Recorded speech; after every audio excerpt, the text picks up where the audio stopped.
Good evening. Welcome to the Department of Sport and Entertainment Executive Lecture Series.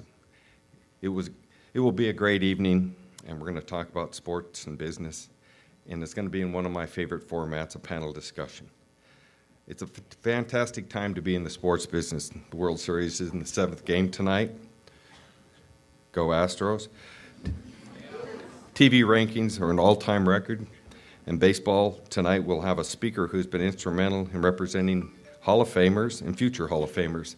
You can give me that Joe Mauer ball anytime you want. I'd like to acknowledge a few of our guests today. Michael Moss, partner, deal coach, chief operating officer of Shapiro Negotiations Institute. You think you could have more things in your title? The associate deans of the college.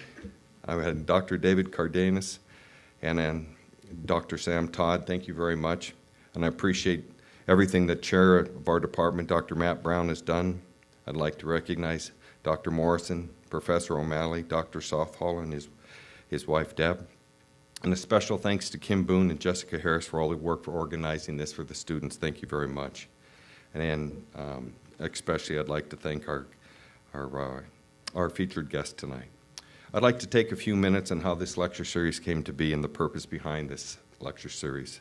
Jim Hunter started this lecture series, and he was the president of NASCAR at Darlington, the raceway. Mr. Hunter was a fantastic man, and he wanted sport and entertainment at South Carolina to have the best NASCAR marketing class in the country. The class was a huge success and is a huge success, and in fact is one of the most popular electives we have in the curriculum. After a few years, Darlington and NASCAR funded this lecture series. Since the time, we've had an executive lecture series here. Some of the speakers we have were Jim Hunter was the inaugural speaker. George Pine was the president of IMG. Steve Bisciotti, the owner of the Baltimore Ravens. And the SEC commissioners, we had Sankey, Slive, Kramer, all at the same time, the living commissioners of the SEC. We had Lisa France Kennedy, and this continues tonight with a true leader in the sports business, Ron Shapiro. The purpose of this executive lecture series is to bring sport and entertainment executives to the UofSC community and to enhance the student experience.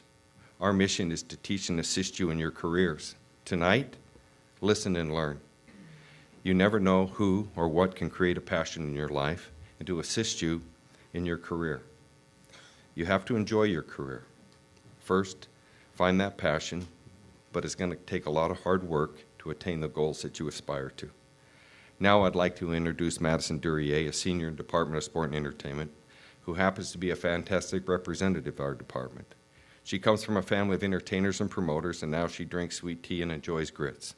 She's truly a South Carolina Gamecock. Madison.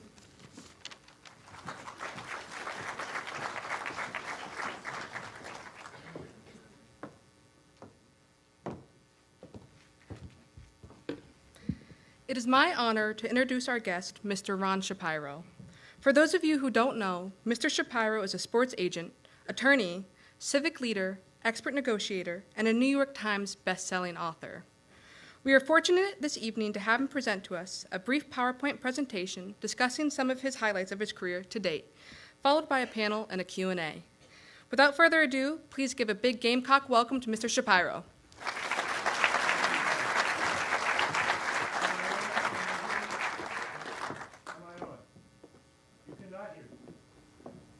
Now you can hear me.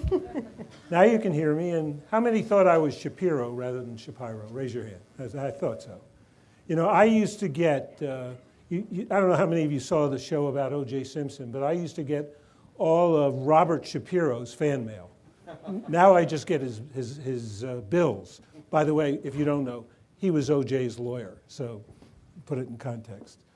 Bottom line is, I want to tell you what an unbelievable pleasure it is to be here. I had an opportunity before we started this evening to walk around and meet a number of you.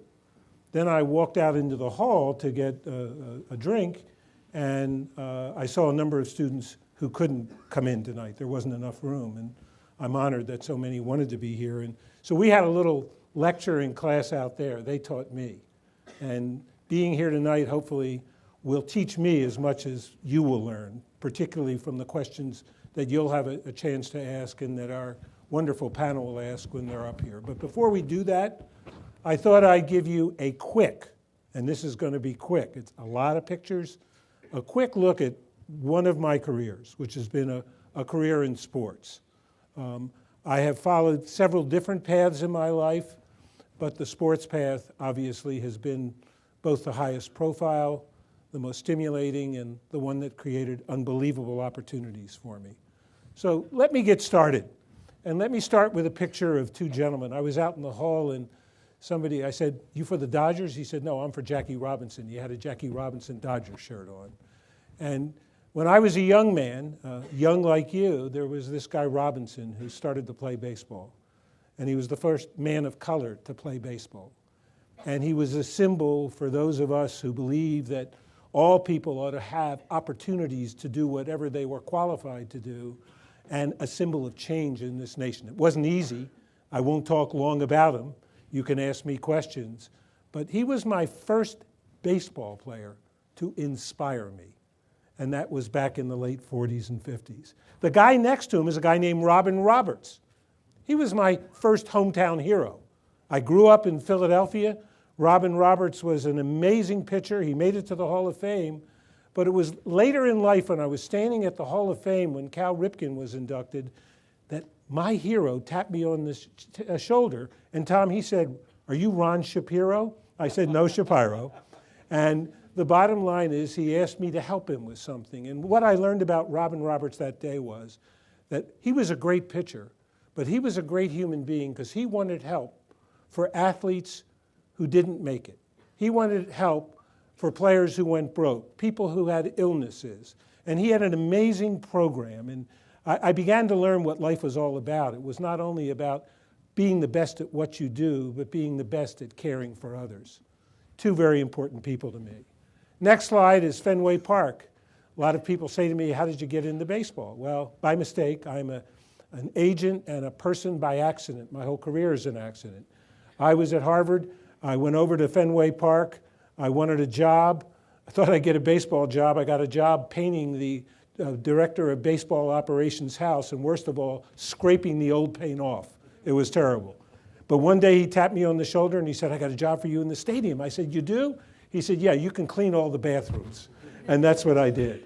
And then 4 weeks later, the director of the press room, and at Fenway, the press room was the place where the Kennedys came and all kinds of movie stars and journalists and others. And he said, "Our guy up there is very sick. Will you go up and assist?" And before the end of the summer, I had the opportunity to run the press room. My first exposure, but no plan to be in sports at that point in time. Just a lucky break. And then along came this gentleman. Had lunch with him last week. He's 80 years old a month ago. His name is Brooks Robinson. He won a lot of gold gloves, didn't he? He had a gigantic influence on my life because he was another one of the mistakes or the accidents of life. Because I was a securities lawyer, we'll talk about this if you have questions on it later. It means a lawyer involved with investments and finance, and I enforced against fraud. Because I had been a civil rights lawyer, I had helped desegregate housing in Baltimore and helped kids who had Vietnam War problems with their problems. The owner of the Baltimore Orioles called me and said, "Brooks is going to go bankrupt. Help him." And help Brooks Robinson? I was practicing law. That's like asking a kid to go into a candy store. Had the opportunity to help Brooks work out of a financial problem. And he said to me, he popped the word. It was like the day my wife said I could marry her. He said, "Would you help me negotiate my last contract?" And so I became an agent by accident. I helped him negotiate his last contract, set up an agency not to negotiate contracts, but to help athletes stay out of financial problems. Perhaps we'll talk more later. Then came a time where the Baltimore Orioles baseball team got a disease known as the Michael Moss and Ron Shapiro disease. They all wanted us to represent them because we helped Brooks.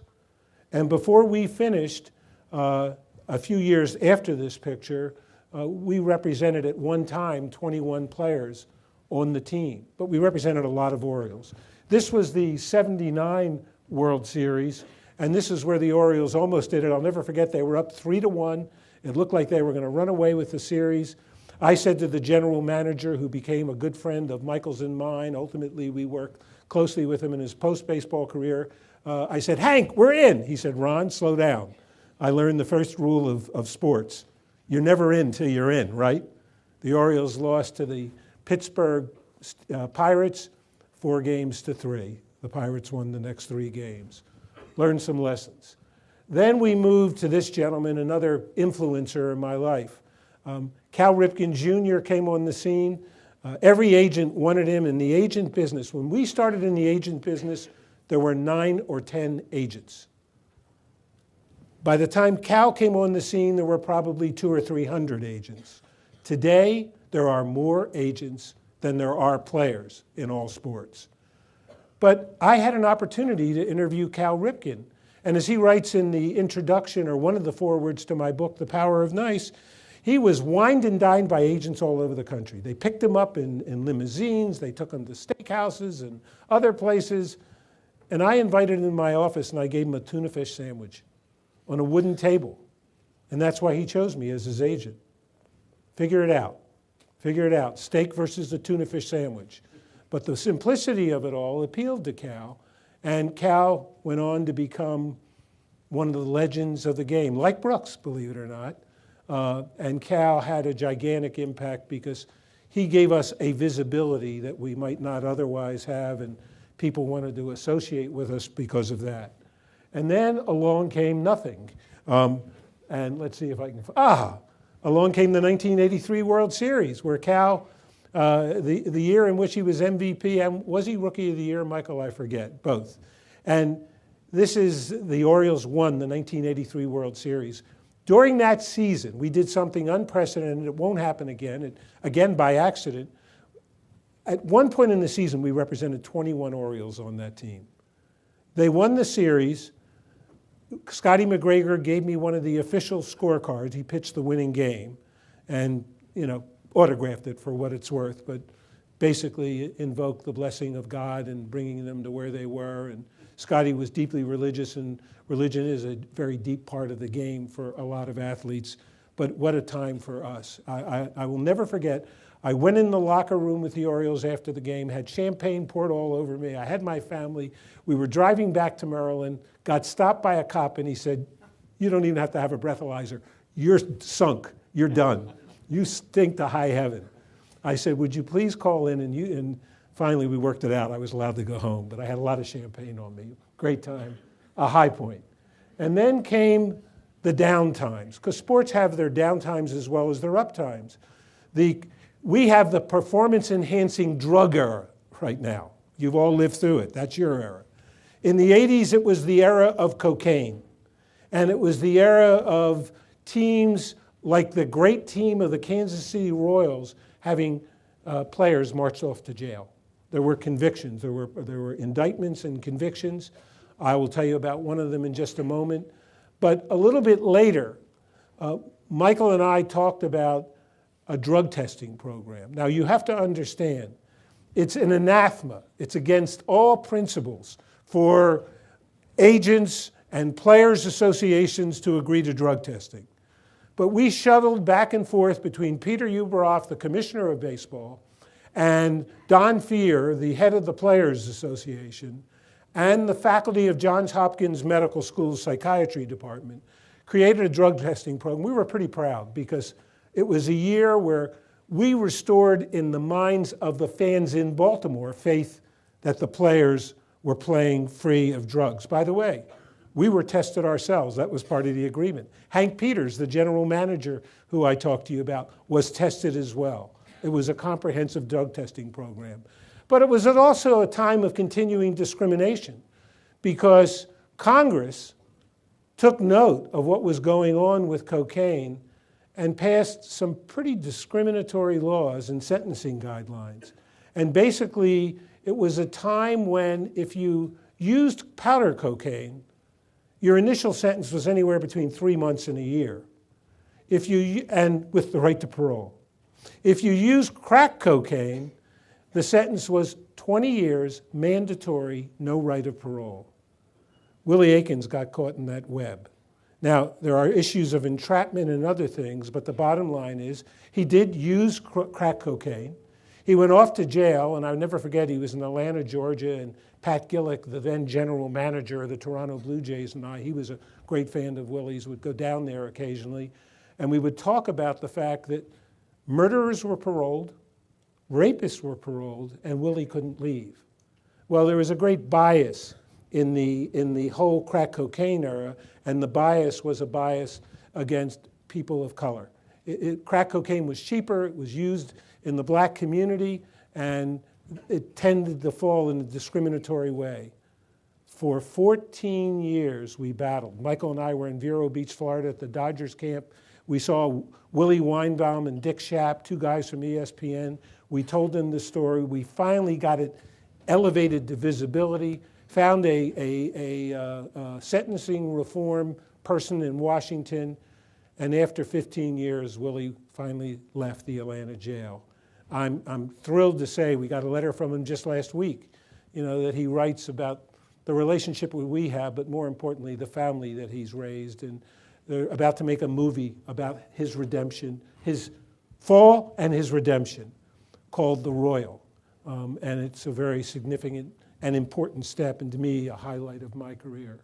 Then there was this guy, Kirby Puckett. Michael and I were flying down here, and we looked at each other and looked at this slide and said, Kirby. You had to smile when you saw Kirby. There were some bumps at the end of his career. There was blindness, there was glaucoma. There were alleged incidents involving harassment, the kind of unacceptable harassment that we're dealing with today.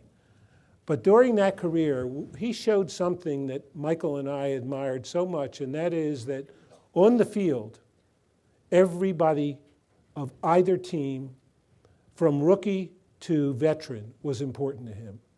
He'd go up to a rookie who was scared on the first day of the game, and he'd say, hey, Rook, don't worry, follow me, and he'd lead him down the path, and not just on his own team, on any team. He said, what do I do with all this money I made? And he set up a fund for children's surgeries in third world countries, heart surgeries. He set up a scholarship program at the University of Minnesota, the Puckett Scholars Program. And in that 1991 World Series, you know what he did. He did it all. They were down 3-1. We were at dinner with him in Atlanta. We're all going like this. And he said, hey, don't worry, get on my back. We're going. And they went. He made some of the greatest catches and hit the greatest home runs. This was from 1989, before that World Series, when he became the first $3 million man in baseball. I said to Michael, this can't go any higher. He said, Ron, just wait. Just wait. And now we're $28, $30 million beyond it. But Kirby was the first $3 million man. Involved in the construction and a big change in baseball. When we went back from the all-purpose stadium to the baseball-only stadium. Very close to the owner of the Baltimore Orioles, Edward Bennett Williams, had some real influence in this process. For example, he wanted to take the famous warehouse down so he could see the water down in the harbor. I reminded him that there were going to be some buildings built between there and the harbor. But also Larry Lucchino, his great president of operations, brought in a great designer and said, that's a signature piece, don't lose it. I was also involved in the law firm that did the bonds and the financing for the stadium. Real turning point in baseball, brought baseball back to baseball. Cal's big contract in 1992. By the way, now we're at a $30 million contract for 5 years. Big contract, biggest in the game, but it took 333 days to negotiate. That's Larry Lucchino, who became the president of the Red Sox and the San Diego Padres, Roland Heeman, and Cal had hair then. And the bottom line is he really, broke all records, but 6 weeks later there was a bigger contract signed. So things kept going. But Kirby also negotiated a big contract this year. So Business Week magazine had a cartoon. And the cartoon was, I'll trade you Cal's agent and financial advisor, us, for Kirby's marketing rep, us. We weren't his stockbroker. But the bottom line is the cartoonist heard about us, and he sent us the original color drawing of this cartoon, and it hangs in the office as a great memory. That, as an agent, in the world of negotiation, having those two players was probably the high point for us, Michael, of our negotiation career. But baseball knew how to screw it up. You know, those guys signed big contracts, and then we had a strike. And the strike wasn't only a strike. The owners shut down the World Series. It wasn't a good time.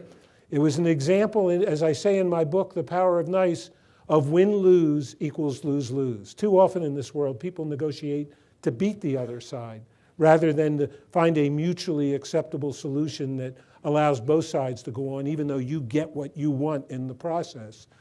And so baseball came tumbling down, and for the first time I became a shuttle diplomat. I was a behind-the-scenes diplomat with a fellow named Randy Levine, who was the labor negotiator for the owners and now is president of the New York Yankees and a dear friend.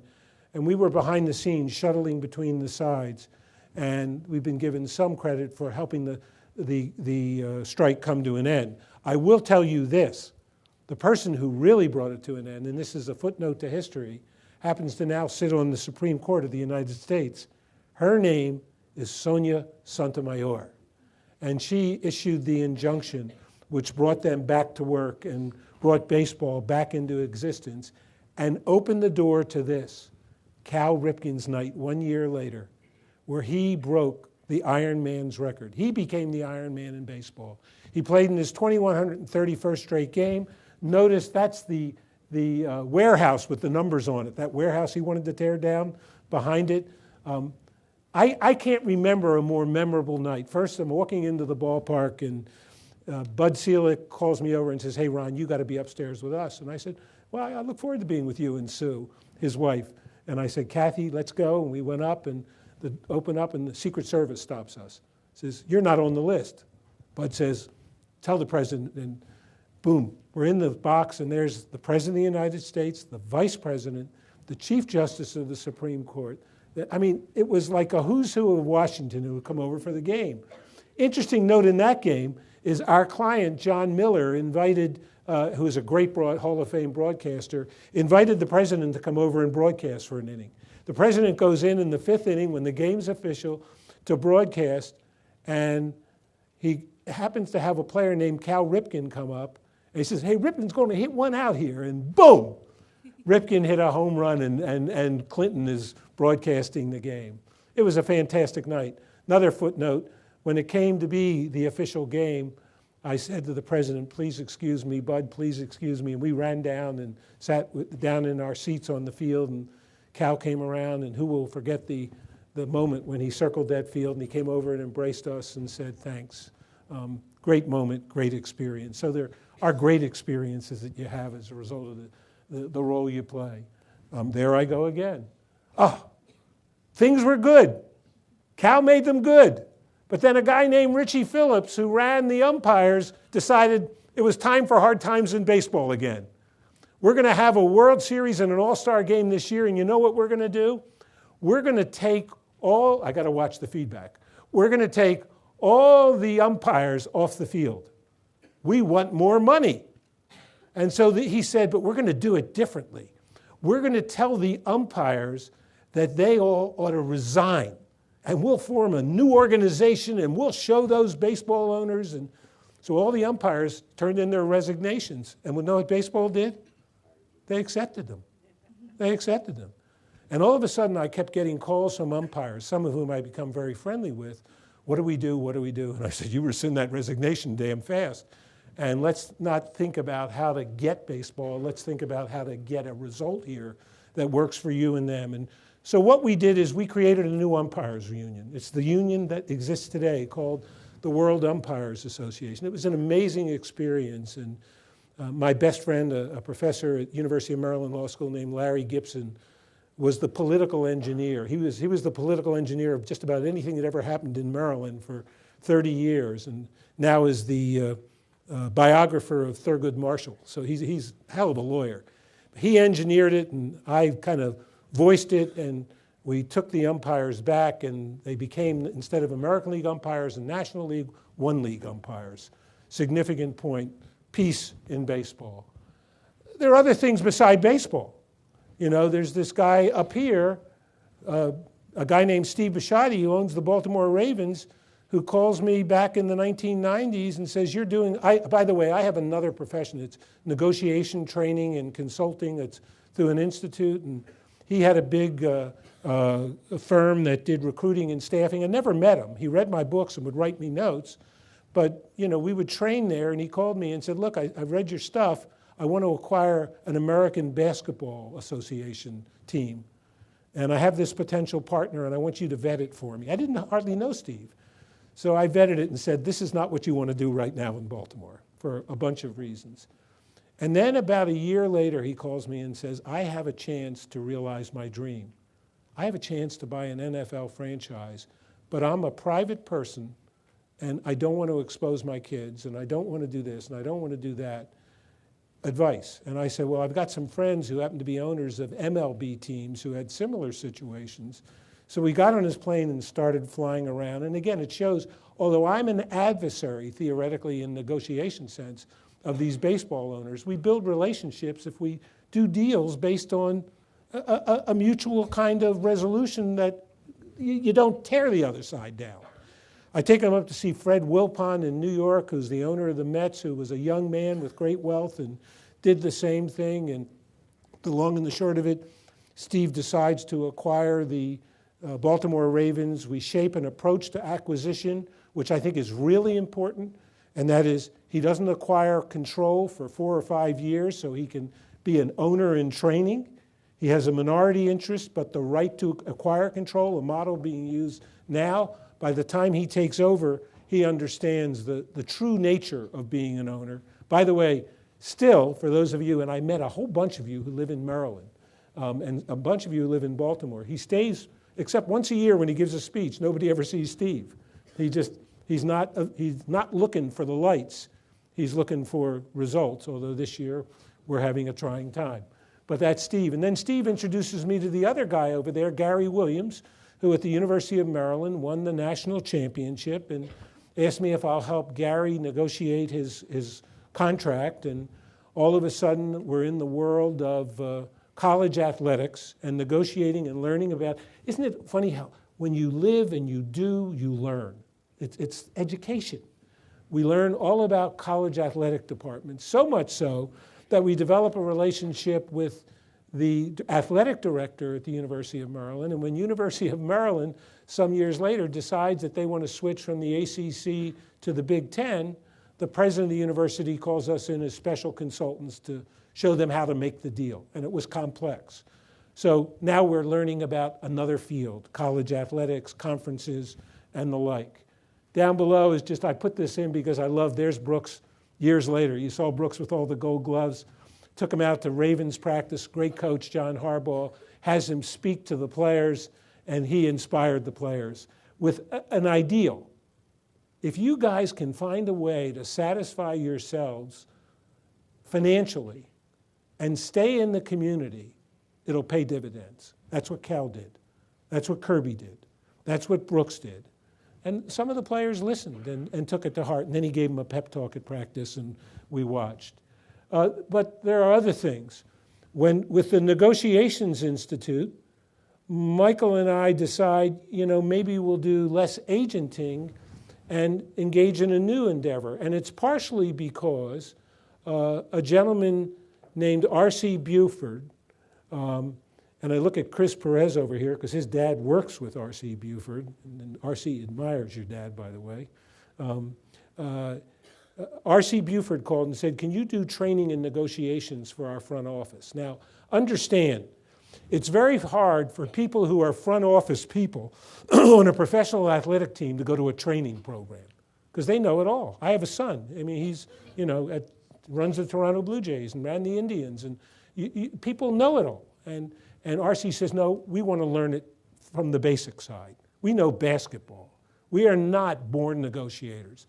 So we stripped it down and built it up, and we started a little business which is now called Shapiro Advisors, which deal coaches, first trains and then deal coaches at teams. And these are two of the teams we work with, the Thunder and the Spurs. We work with some other teams, and we not only work with front offices. For those of you, and I talked to a number of you who want to go into sales and sports and marketing, We work with the sales departments on naming rights and on the sales of sponsorships and other things. There's a lot to be negotiated here. So now we're in the team business. I took up sketching 4 or 5 years ago. This is a lousy one, but it's the only one I have of a ball player. And it's because Michael and I like Joe Mauer so much. So I just threw it in here. I mean, Joe Mauer had the best first 5 years in baseball of almost anyone. It was Hall of Fame. And then injuries and other things affected him. He came back this year and had a pretty darn good year. But he epitomizes what I want an athlete to be. He is a great player who's a great guy with great values. And that's the ultimate honor. That's full circle with Brooks, but I drew this little picture of him. I draw better now, but it looks like him a little bit. Wrote some books, and they went away quickly. The books I'm not going to talk about now unless there's something in Q&A. What they embody is the following. They all come from the roots of the power of nice. Notice, I didn't write a book, Be Nice. I wrote a book, The Power of Nice. The principle is, if you empower yourself with a systematic approach to negotiation, I call it the 3 Ps, I can explain it if you want to talk about it in Q&A, you don't have to be overly aggressive, nor do you have to feel inferior and do things that inferior people do to damage relationships. You can have a good relationship with the other side from whom you're taking or who you have to give to, and end up with a decent deal, a good deal, and a good relationships. And as an old guy, I can tell you there's nothing like relationships. They mean so much. Someone gets injured and you need to work in a cooperative fashion, you do it. Someone has a family problem or medical problem, you need help. You collaborate in solving problems. The Orioles, way back in the 80s, had a drug problem before we put the drug program in. We collaborated with Hank Peters in order to solve the problem. It's the outgrowth of being systematic. And these 4 books are all the principles. One is doing the negotiation. 2 is dealing, not everybody's nice, so you have to deal with SOBs.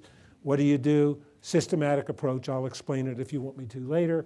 Another one is the heart of everything. It was a big discussion out in the hall with the young people who couldn't get in, the importance of preparation, and a systematic checklist for preparing for negotiations.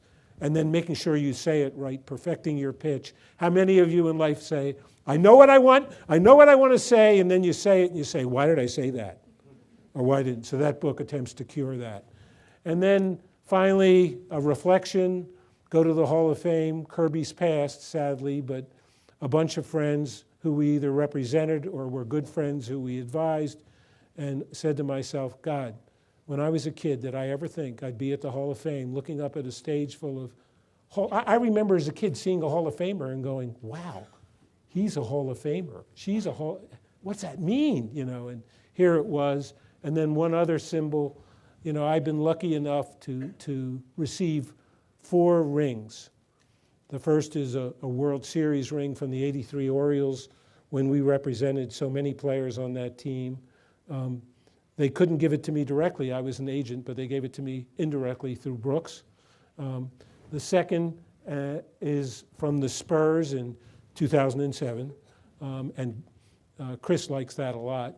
And that was pretty exciting. That was after we helped them keep a team together when it looked like they would all scatter to the winds. The third was for the Ravens win in 2012. Again, I lose track of dates. Biggest ring I've ever had, and as Michael said, the biggest rings we never wear, okay? And the 4th is from the Spurs again. Again, when I was a kid, who would think I'd have rings that I put in my sock drawer and threw, I don't even look at them anymore. But the bottom line, it's a career symbol. But there's something else I want to talk to you about, family. People would say to me, and outside they talk to me about my oldest son, Mark, who's over here, who shaped the present Cleveland Indians team along with Chris Antonetti. He left a year and a half ago to take over the Toronto Blue Jays and to put them through a tough rebuilding process, which they're going to go through. Couldn't be prouder of him. He is one of the few people in professional sports today who is charged with running both sides of the house, the baseball, the sports side, and the business side. He did it for Cleveland.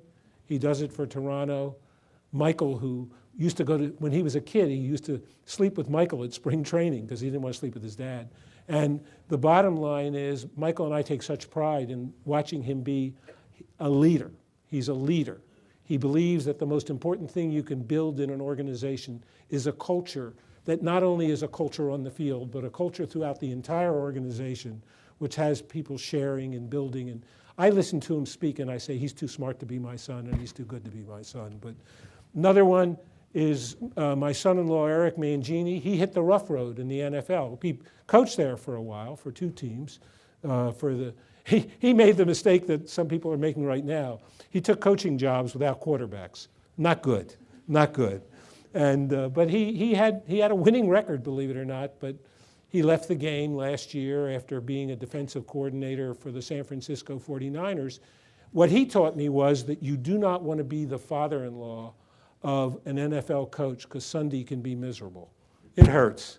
And every Sunday was tough. Whether they won or lose, I had to get through it. William is our youngest, and I thought of put him up there because he's just started a sports marketing and sponsorship consulting business. I think of you all and what you may do someday. And by the way, that's 3 of 7 children. We have 4 normal children too, okay? They're in normal businesses, but these are them. And the only other one I want to mention is not up there is David Shapiro, who runs the mentoring movement in America. He is the CEO of Mentor. And the reason why I mention him is through alliances with the Boston Red Sox, and then last year through alliances with the NBA and the Obama White House, he elevated the mentoring movement in America in terms of making people aware that obviously education is the most important thing, but mentorship is so important if we're going to elevate kids who don't have the opportunities that you all have when you sit here today.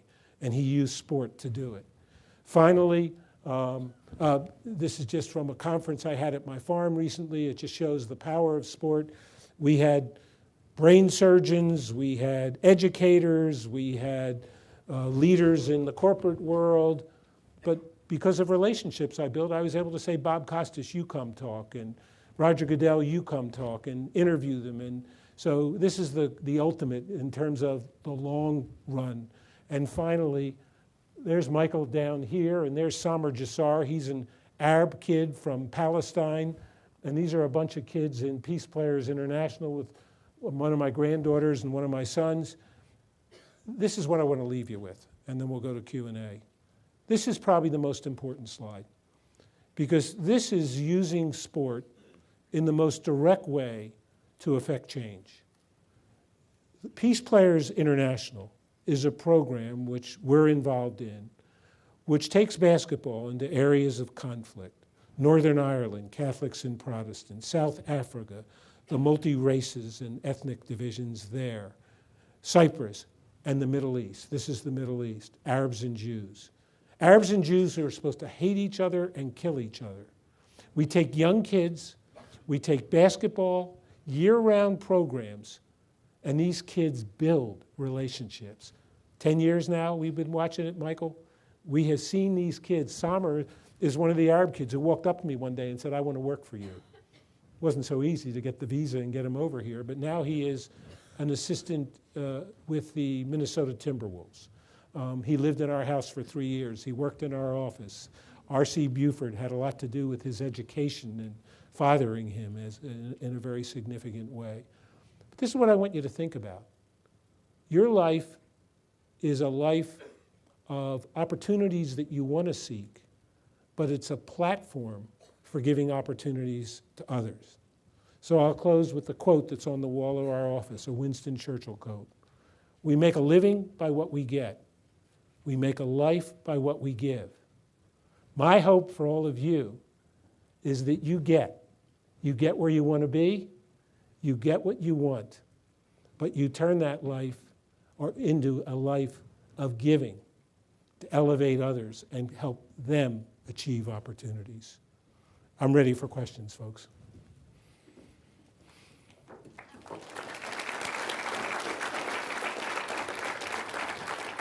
So I robbed them of 7 minutes. So should we negotiate now over the 7 minutes? No, we'll go. Can we stay an extra I 5, want to Tom? say, so that's tough to follow, right? So now everything is about placement in life. For those that don't know, my name is Professor Susan O'Malley. I am a senior instructor here. The senior part does not mean I'm old, just for the record. I just found that out. Because you met me and saw what old And was. then I realized Okay, that. yeah, That's okay. right. Mr. Shapiro came here because I sent him an email, and it didn't take 10 hours to get a yes, what day, what time. And I met him 25 years ago. When I became the president of the Washington Bullets, shortly after that, I got a book, an early edition of The Power of Nice, and a very nice note from Mr. Shapiro that said, would you be kind enough to read this book and to write something for the book flap? And I thought, I've just become president of this NBA franchise. I really don't have time to read a book. So I called his assistant and I said, hey, let's just make a deal. Why don't you just write up what you want and throw it on the book flap with my name? And the secretary said, that's not how Mr. Shapiro works. If it's not real, that's not how he deals. So I thought, okay, I'll read the book. So I chewed through the book, and it was great. I learned 2 things from the book.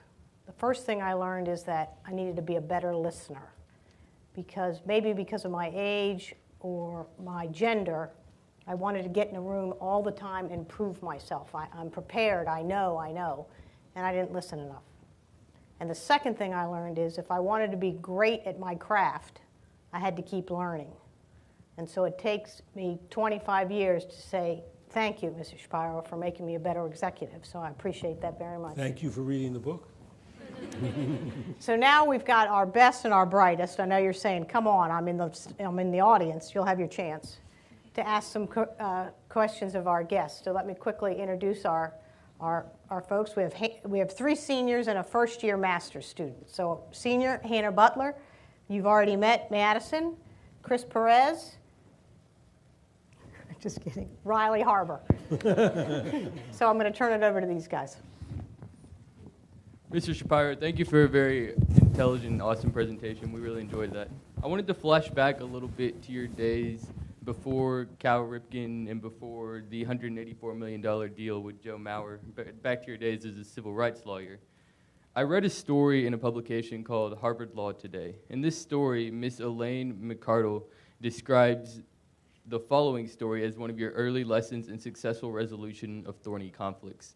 She tells a story about a Maryland developer who was buying many tracts of farms, 470 to be exact, but was unable to buy the final farm, the property that provided access to the rest of the purchased land. He was unable to buy this land due to the stringent unwillingness of the farmer to sell the land that he had always been on and called home. I was wondering if you might be willing to share that story and how you negotiated for this developer and how those negotiations with a Maryland farmer laid the foundation for your Power of Nice negotiation style. Well, let me be clear that in and of itself didn't lay the foundation, but that is an example that built towards the foundation, okay? And, I mean, it can be football, it can be basketball, it can be farmers. You have one person who wants to do it their way, and you have another person who finds that unsatisfactory. And so what do you do? What do you do? Well, I said I did a lot of research on this guy, and I found out that this is information, preparation. I'm going to go very fast and not give you it all, but found out that his wife had died recently. He lived on the farm for 75 years. It was a family farm before that. There was a real attachment to it. And he said to people, I'm going to stay here till I die, you know. So this developer missed that when he was acquiring all the other farms, trying to acquire the community. As I write in the book, The Power of Nice, I drove up to his house in order to meet with him. I prepared on a lot of other things too, okay? I also prepared on where the county would allow roads to come in, where his farm fit. It takes a lot of preparation to get ready for a negotiation. But I was now going to go to his farm. And I got to the front door, and as I walked up the porch, I noticed a shotgun by the front door. I was very uneasy. I wasn't sure I wanted to negotiate. But it was not a bell where you pressed a button, you twisted something and it rang something. And I twisted and he opened the door, And instead of saying, hello, I'm Ron Shapiro, I want to buy your farm, I said, hello, I'm Ron Shapiro. By the way, I live about 6 miles from here, and I have a farm. Tell me about how you're doing it today without the manpower and the changes and this and that. And I asked him some questions. But I ultimately said, I asked him some questions about what he planned to do with the farm. And he told me till the day I die. And I said, well, would you consider selling it before? And then I got an explosion, okay? And I went to my book, Bullies, Tyrants, and Impossible People. And rather than argue back, I practiced one of the 4 principles there. It's NICE, and N stands for neutralize your emotions. So I didn't get upset with him, and I didn't take it personally. I didn't get personal. I asked him a few more questions, and I said, I'll come back. I came back. I asked some more questions. I listened. What happens when you listen? What do you benefit from when you listen? You get information that helps you solve a problem, but what else do you get? Anybody? What do you get? Someone who feels like you're interested in them. You get the beginnings of a relationship. You show them respect. And there were a series of these meetings where all of a sudden, instead of telling him what to do, someone was listening to him. And I was gaining more and more information. And Chris, to make a long story short, by listening, as Susan said, by preparing like hell, I was able to shape what I call a win-win. In our book, win-win is big W, little w. It doesn't mean you get the most, but it means you maximize everything you can get under the circumstances, but give them something too. And the win-win was, I presented something to him. I think you should live on this farm for the rest of your life. And we found out from the county we didn't need his farm for the road to come through. But why don't you live in the house? Give us some of the acreage, which we'll pay for, and we'll lease the house back to you for your lifetime. You will be there. You will have the same entrance. You'll have the same barn here and here. And the long and the short of it, we practiced a principle of the power of nice, which is in order to get what you want, you've got to help other people get what they want. And so that's foundational in that sense of the word, and foundational in the sense of the word that when people are provoked, don't look for ways to argue with them or provoke them further, but find ways to connect with them. Chris? Great, thank you very much. I'll pass it over to Hannah for the next question.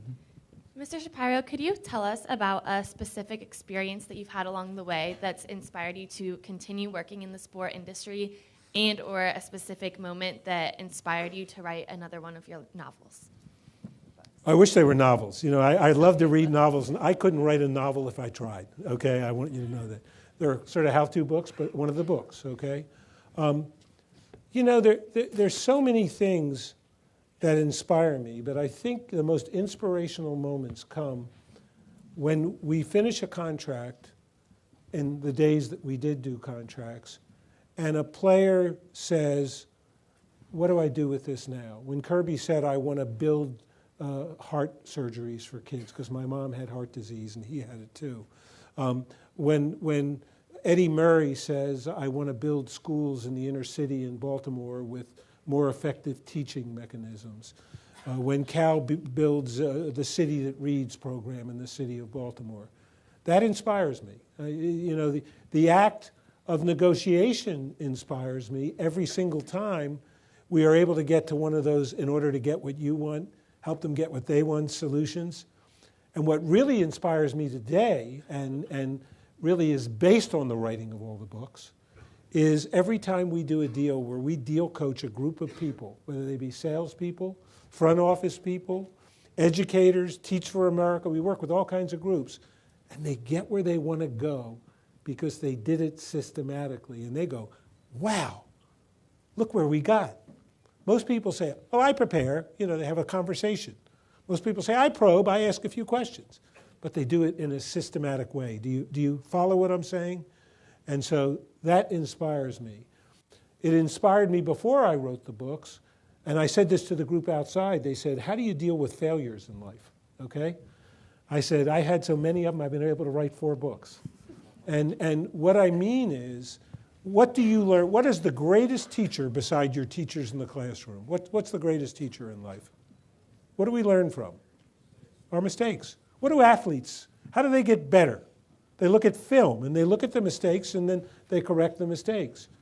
So I said to them out there, I said, I deal with my failures by turning to Michael, who tells me I make a mistake every day of my life. He calls me on mistakes. He is my ultimate devil's advocate.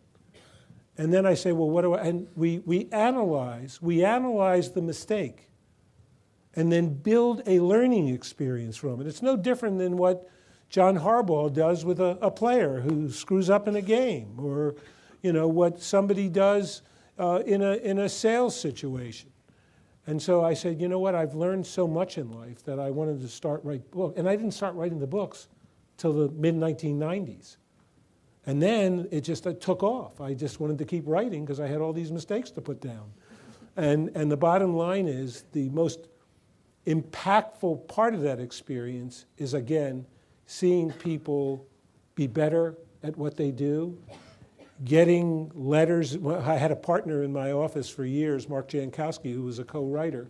He kept a book called Love Letters. It's still, people think I keep love letters from people who write me love letters. These were letters about how their lives were affected by what they read in the book. So that's inspiring as well. Is that a roundabout way of answering your question? Thanks. I'm going to go ahead and ask the next question. Go ahead. We have so many people in the audience who want to be agents, so I'm going to kind of ask an opinion question. In 2015, Rory McIlroy was sued by his former agent for $20 million in commissions not received. Rory alleges that he signed the contract in circumstances of great informality, causing him to be misled and that his interests were not being looked after. As an agent, how do you handle such situations, and do you agree with that ruling? I want you to know, I'm going to interrupt and tell you that my master's of sports law class have already handled this case, but we're going to go ahead and let you answer it anyway. Okay, well, I'd like to hear from them. I always like the easy way, but what do I tell you? This is a hard one, because this question is the question that my son Mark Shapiro asked me, how many years ago, Michael? 40 years ago? 30 years ago. And I said, I can't answer your question. I don't think you ought to be an agent. Go see Michael. Did I not? Put it on him. It's hard for me, so I'm going to start with the first question, and I hope you keep me on track. It's hard for me to advise you to be an agent if you have other alternatives.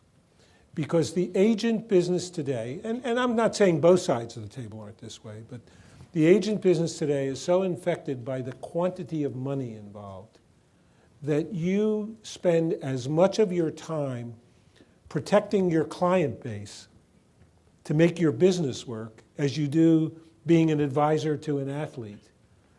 And some agents play a defensive game. And what they do is, more than some, they tell players what they want to hear rather than what they should hear.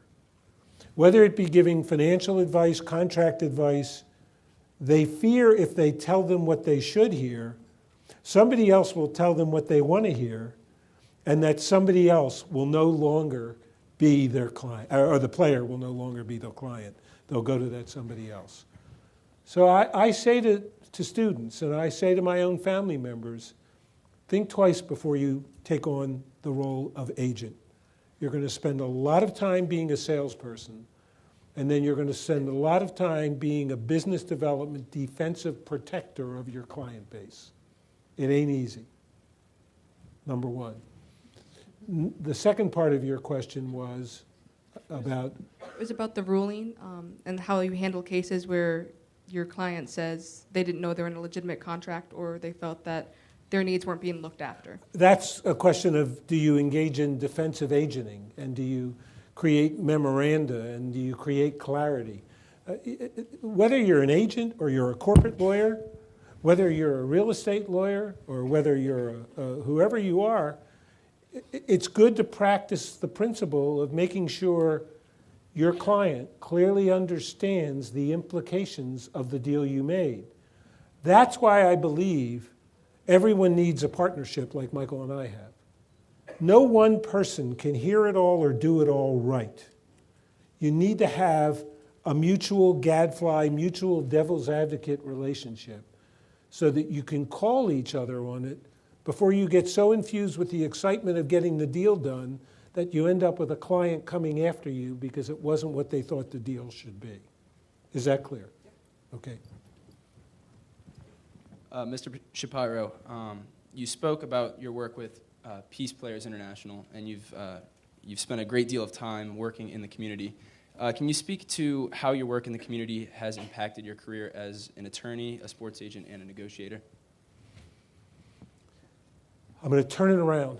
My career as an agent, being in sports, being a professional, has impacted on my career in the community, okay? And it's back, I'm glad we left that slide up, okay? Because this is the amazing thing about sports. If you can get the bully pulpit of being in sports, know what I mean by that? People listen. I mean, the celebrity craziness takes place. And if they love sports, they listen. You can do things like create a children's hospital at Johns Hopkins University. You can do things like build bridges between Catholic and Protestant kids in Northern Ireland. You can do things like create visibility for schools in need or raise funds for religious or other organizations. So sports inspires community implementation, okay? But from the get-go, and I say this, and this is not patting me on the back, look, you got to do what your passion is, right? You won't do it in the first 5 years of your life. Don't expect it. As I told the guys and gals outside, don't expect that you're going to be falling into the perfect job immediately.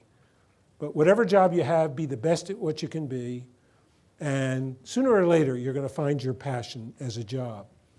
But one of my great passions in life is people. I love people. And I want to be a difference maker in the lives of people.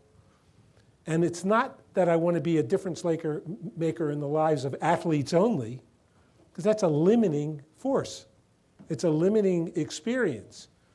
And so I just got lucky. I was able to put together the platform, the bully pulpit that was created for me in sports. I don't think I ever spent much time thinking about how much money I would make or what the business would be. And yet I did okay. I got lucky. I fell into things that worked. But I don't think we spent a lot of time doing projections and thinking about how the business was going to operate. It was always about the people we were working with and making a difference in their lives. They happened to be people who made a lot of money, but then they helped us make a difference in the lives of people who made no money. What a deal. That's win-win. Mr. Shapiro, you discussed during your presentation your work as the Maryland State Securities Commissioner.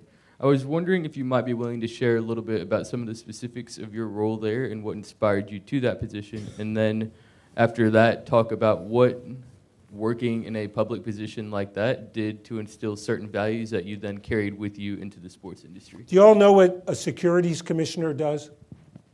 Anybody have any idea? What a securities commissioner does is they take crooked deal makers and they put them in jail. Got it? People who go out and try to raise money for deals the wrong way. And, you know, it's really interesting how I became securities commissioner. I became securities commissioner because I was in a law firm in Baltimore desegregating housing, and I made this much money for the law firm, zero. So one day, this is how life by accident, the managing partner walks in and says, here's some securities books. We don't have a securities lawyers, but it seems to be an evolving field. If we get questions, we're going to ask you to answer those questions. Now you can earn some money for us as well as make a lot of enemies for us because a lot of the developers used to be their clients, okay? So that door opened to securities law. And then I became fascinated by certain issues, and I started to write what are known as law review articles in securities law. And the Attorney General and Governor of Maryland, back when I was a kid, saw an article, and they said, do you want to be securities commissioner? And for those of you from Maryland, and I know there are those of you from Ocean City, you told me, who are here, we were the center of investment fraud in the United States. Why? Because people were developing condominiums on the beach and selling them as investments. So they were setting it up for me to look good. And I enforced against them. And put a number of them out of business, legitimately out of business, brought funds back for people, and certainly articles started to appear in the Wall Street Journal and other places and through securities law. And then, as I said earlier, Brooks Robinson was going to go bankrupt, and both because I helped his nephew with my civil rights practice and because he read about me in the Wall Street Journal, the owner of the Orioles said, would you help Brooks out of his financial problems? So what happened was I followed a path from the job of securities commissioner. Isn't it? I am totally by accident. My life is by accident, okay? One article said agent by accident. This is the ultimate accident. So now I'm helping Brooks Robinson, and he says, help me with my contract. I decide I want to help people with their finances rather than be an agent. None of them want that help. They want to have an agent. There are only 10 agents at the time, so it's easy to succeed. And that's the road to securities commissioner, from securities commissioner to sports. You spoke some about your son being a fantastic leader, and you're a great leader yourself as well. Could you tell us, in your eyes, what are the most important qualities of a good leader, and what can we as students be doing now to attain some of those qualities? Boy, next Tuesday I go to a school, and it's a program on leadership. And I've been asked to talk about leadership. By the way, I punted. I said, let's do I like this format, so I said, let's do this. It's so hard to tell you, what the exact formula is for great leadership. But for lasting leadership, there are leaders who pop on the scene and they're great because of things they appeal to certain people about, or political leaders or corporate leaders, whatever they may be. But there are some essentials. Look, you got to be smart to be a leader, okay? You got to have major mistakes and learn too. You got to have some wisdom to be a leader. But one thing keeps popping up in everything I read, and that's integrity and humility. We're talking about long-lasting leaders, not momentary, flash-in-the-pan leaders. And why is humility so important? If you're going to lead people, they have to connect with you. And if they feel you're looking over them and around them, you may have the title of leader, but you're not going to be a true leader. You're not going to go into battle with them, loving you and wanting to follow you through whatever there may be. So humility is very important. Integrity. You've got to be willing to hold people accountable and tell them what's bad about them as well as what's good about them. It's hard, very, very hard. But you've got to be willing to do that. And then what my son does so well, in addition to that, is you've got to have a vision. And you've got to state that vision and really work through it so that people know what the objectives are and where you want to go with that vision. So I would say humility, integrity, vision, and either experience or wisdom, whatever it is that goes into the brain factor as well. Obviously, win-win is very important to you. I believe at one time you said you had 21 players on the same team that you represented. Did you ever use them to help the other players deal, and what are the ethics of that? I got asked this question I was at my law school 50th reunion this weekend. 50, 5-0. Not college, not high school, law school. Really old, okay? And some guy who's a reporter for some newspaper comes up to me, who's in my class. He says, well, how do you deal with the ethics of having two guys at the same position? And I said, tough. Well, I use the full disclosure fallback. The full disclosure fallback is, look, Doug, I represent Brooks, and he's at third base, and you want to be at third base. And are you sure you want to have me be your agent? He says, well, the full disclosure one doesn't work anymore, okay? So what do you do? I said, I don't know what I would do today if I had that. Because full disclosure and telling someone, and also putting it in writing and communicating it, maybe putting in the contract. Another thing Michael always had us do is we called the union. And we call the union and say, look, we want you to know that we have this situation, and is there anything else you want us to do? We had another problem where not only did we represent multiple players on a team, but the guy on the other side of the table was a guy named Mark Shapiro. again, I think full disclosure was what we used as our basis for resolving it. It doesn't take you completely out of the ethical woods because there's only, and where there are salary caps, there's only so much money to go around, okay? But you present it as best you can, and if they have a reason to want you, you can do it. But nobody's going to represent 21 players on a team again. That was something that came out of an era where the industry was evolving. Now that it's evolved, there'll be people who represent a lot of players, but not like that. Is that responsive? You've taught courses and lectured at several universities. You've been kind enough to speak with us and many students in the crowd. How does the discussion and feedback from students impact your life, influence what you do? The greatest thing, now, when I went to my 50th reunion, some people say, your handshake is firm. I said, well, I go to the gym, you know? And they said, well, you look kind of young. I don't look that young. I'm not patting myself on the back. And I said, it's because I go to schools and I talk to kids. You're not kids, by the way. You're young adults. But the bottom line is I draw energy. I mean, you must have thought, Susan, I was nuts when I started to talk to the kids in the hall. But I draw energy from hearing questions and learning from people like you. I mean, we do learn. We still learn. Your questions shape learning. Your pushback shapes learning. And so I could think of nothing I'd rather do for as long as I can than be inspired by a group like you all. I mean, we had a great time, some of us earlier today, and Michael and I learned from you. We walked over here, and by the way, if you want me to tell you about the history of the University of South Carolina and all the buildings, I'll tell you. But that's continual learning.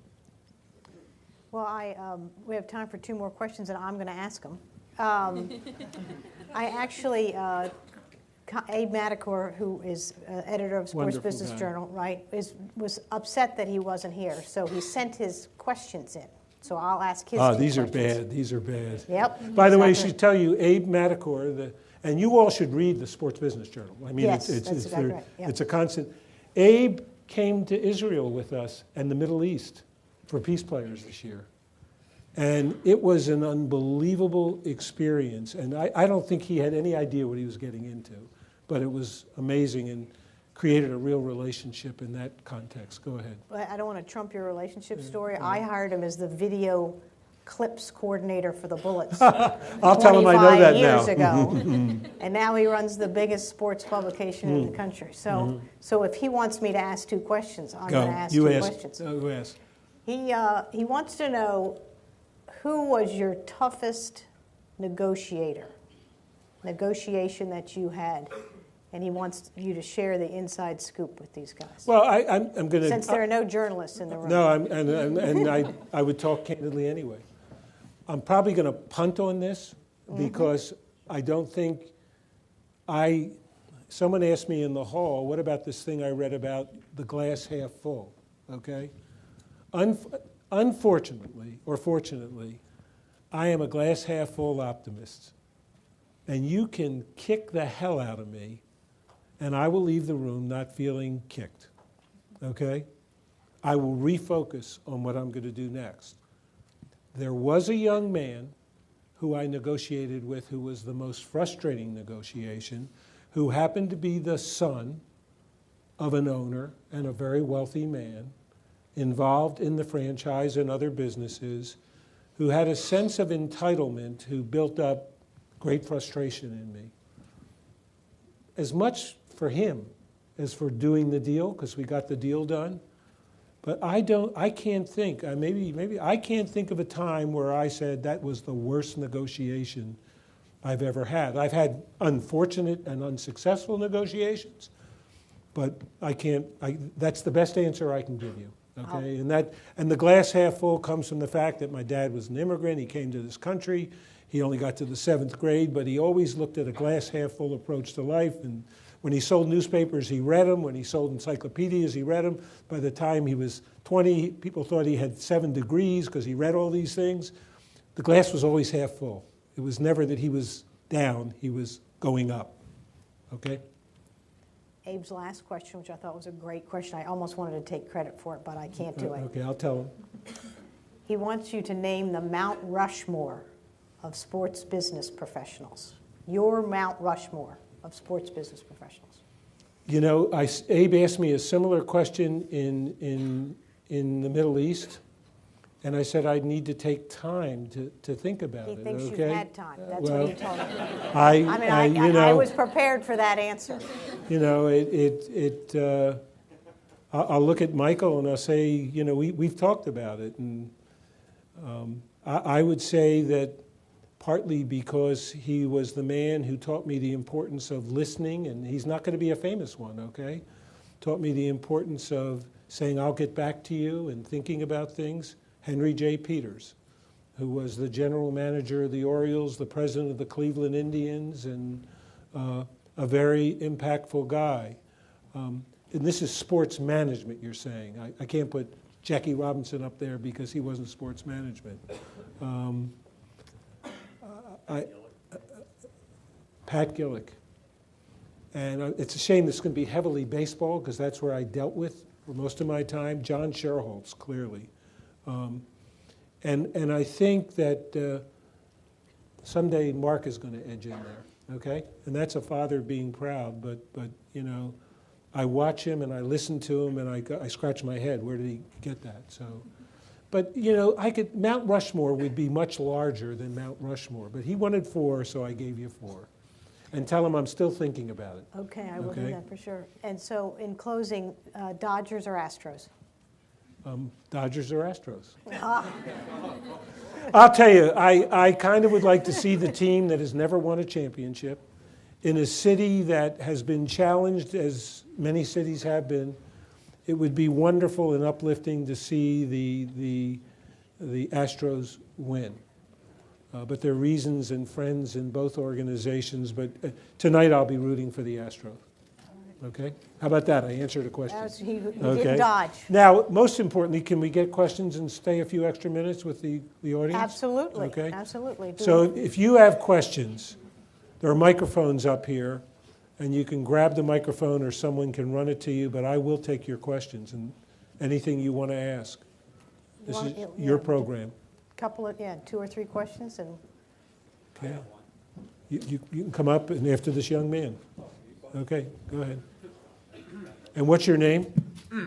All right, my name is Joshua Behringer. I am actually a native of Maryland myself. So. Gosh, we got a heavy Maryland concentration. But I actually go for the team down south for the Nationals. Oh, okay. And I won't hold that against you, but go ahead. Okay, but my dad has a Coke bottle from the '83 World Series. Okay, so good. it is in our household. Okay, But anyway, good. what I wanted to discuss with you, I don't know what relationship you've had with Peter Angelos, especially working with the Orioles. I know he did not want the Nationals to come to D.C. because it infringed on his territory. I don't know how much of his business was actually affected or if Peter Angelos maybe was just overestimating how big his market went into. I don't know what your thoughts are on that. I've had dealings with Peter Angelos, okay, many dealings with Peter Angelos. The most unfortunate dealing was when John Miller left Baltimore, and I had to call the owner on things he represented about John, which just weren't true. Okay, John did not want to leave Baltimore. It worked out great. He became the voice of the San Francisco Giants and Hall of Fame broadcaster and the like. Peter has made a great business deal in the sense that his litigious nature will ultimately lead to a settlement, even if he loses the case. That gives him an even bigger piece of the pie than he had. Although he lost some of the Washington market, he gained in one of the most valuable assets of the game, the broadcast rights, something that few people will ever have in sports. And so it was a good business deal. Was it a win-win deal? Was it a power of nice deal? I'll let you assess that. And we'll learn later whether or not he's damaged relationships irrevocably as a result of it. Okay? Sir, did you want to ask a question? I was trying to get the kids started. Okay. Anybody else have she has a one all the way in question? the back, right there. You're really stuck in that row back there, but that's all right. We got. Thank you, Kim. Okay. What's your name? Cassidy. I'm from Iowa, so not. Maryland. But I found that out when I came up there before, but go ahead. Yeah. so just as a girl working in sports, I mean, there's a lot of stuff about it, but one of the things I've noticed is when you're nice, it's a little harder to be taken seriously when we're already battling that just by being women. So what's your advice as far as finding that balance between earning respect and also not becoming a bully, I guess? We have a young woman in our office now who's an intern, whose dream is to be a GM, not in the WNBA, in the NBA. And what she is learning, and learning well, is be nice. I'm nice, and I'm a man. So let's not gender differentiate being nice, okay? But be systematic. And she comes from our negotiations where we're negotiating a sponsorship deal for a team, a really tough one, big dollars at stake. And she says, wow, I can't believe that works. And she does a preparation checklist. That's part of our system. She does probing questions. And because she's doing it systematically, she doesn't have to act inferior, or maybe you could say guys are overly aggressive. It can be a nice level playing field in terms of the approach so that there are relationships at the end. So what I say to people who say, I'm gender disabled, or I'm culturally disabled, or I'm going to get those sons of bees, I say, grab a systematic approach, and you don't have to feel any of that. That's at the heart of The Power of Nice. You know, the first edition, Cal Ripken wrote the foreword. The second edition, Charlene Barshevsky and Cal Ripken wrote the forewords. Charlene Barshevsky could be one of the best negotiators I've ever seen. She was the negotiator who negotiated world trade with China. She was the Clinton administration's ambassador for world trade. She is the most womanly person, most wonderful person, most effective negotiator, nicest person you've ever met, because she's systematic. Read the introduction. Go online. You can read it for free. Read what she writes about her negotiations with the Chinese. But I would encourage you to continue to be nice, Cassidy, but be systematic so you're empowered to be nice. Other questions? Other questions? We'll take a couple more. You have a question? Oh, no, that's a bracelet. That's a necklace. There, back there, sir, has a question. Oh, no, you can take this over here, and then we'll go back there. Did you have one over here? She had one. Yep. And then you come up here, sir, and you take the microphone. Okay? What is your name? My name is Santina Brown. How are you? I'm well. How are you tonight? Good. I have a question about you. I know you say a lot that you're lucky, but I do think that you've prepared a lot for the opportunities that were before you. Can you share a little bit with us about how you talked about writing, that you wrote law review articles, or you wrote about things that kind of made you passionate? I'm so glad you asked that question. Someone said to me earlier today, it's about writing. How did I prepare to be a writer? Okay? Is that right? Isn't that the question? When I went to law school, I wrote in my 50th little book, I said, I came to this law school and I was afraid to write a paragraph. I wasn't good at grammar. I was a disabled potential writer, okay? And I said I registered for a program called the Remedial Writing Program. You know what remedial means? You can't do it, okay? And it was not part of the curriculum. I took a writing program. And I wrote essays, and I read a book called Strunk and White, Elements of Style, and I spent 6 months learning to be a writer. That question is so important because that was the turning point in my life.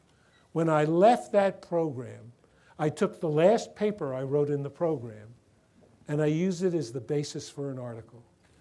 So I learned from my mistakes. I skipped a lot of classes in school because I was involved in school politics and helped the mayor and the governor with things, and I was never in school, so I didn't learn the basics. But I learned the basics of writing, and I have young people come to me, and I still go get that Elements of Style book. There are other books now, but there's an updated version of it. I give it to them, and I say, you want to learn to write? You write some essays for me, but be prepared for a lot of red ink, because I got a lot of red ink. So again, how do you become good at something? Some people can go there and hit the ball the first time. But even Joe Mauer says, hey, Mike, I got to go in the batting cage, see you. and he'll sit there and just hit away to be better. Some people have no great talent. So they have to go in the batting cage longer, and they have to learn what you do before you go in the batting cage. Does that make sense? Good. Question? Hello, Ron. I'm Chris Chen. I'm a visiting scholar from the University of Canterbury, New Zealand, and I'm doing some research in sports marketing and management in China and New Zealand. So you're from China and you go to Canterbury, New Zealand. That's right. Yeah. Since you mentioned China, I think there's like a booming, sporting business in China. And what's your view on this? And would you recommend like the young talents to go to China and explore business opportunities? First of all, I was in China last year. I was in Shanghai last year and Beijing the year before, and I love China and Hong Kong at the edge of China. And there's so much opportunity in China. I mean, it's one of the most vibrant countries in the world, and it's a lover of sports. I mean, Yao Ming and other things that have come along. You see his picture in Shanghai as big as a building, and you see sport. The NBA went over there and this year and had gigantic impact. The NFL is even exploring whether they can play some games there and do it. What you're really saying, Chris, is people ought to be thinking about opportunities in places like China where sport is evolving, and what you've learned here you can take there, and who knows where you go. I showed you a picture of my son William tonight. He's on the phone today with a person in China about marketing deals between Chinese companies and American teams, because we have a world market now. It's not a market that is just our country. So I think that's a tremendous question. You're a very lucky man, because New Zealand, to me, is one of the most beautiful, great countries in the world. China is one of the great markets and great countries. And here you are studying in the United States. That's a great triangle to put together. By the way, our good friend at the Brooklyn Nets, Sean Marks, is a New Zealand guy who played in the NBA. What? He's a mate. Okay, but that's Australia. Okay, but he's a mate too. Okay, got it. Thanks. So that's a great question and a great point to you all. You don't look in all the usual places. Look beyond the usual places. Thank you. Thank you all very much.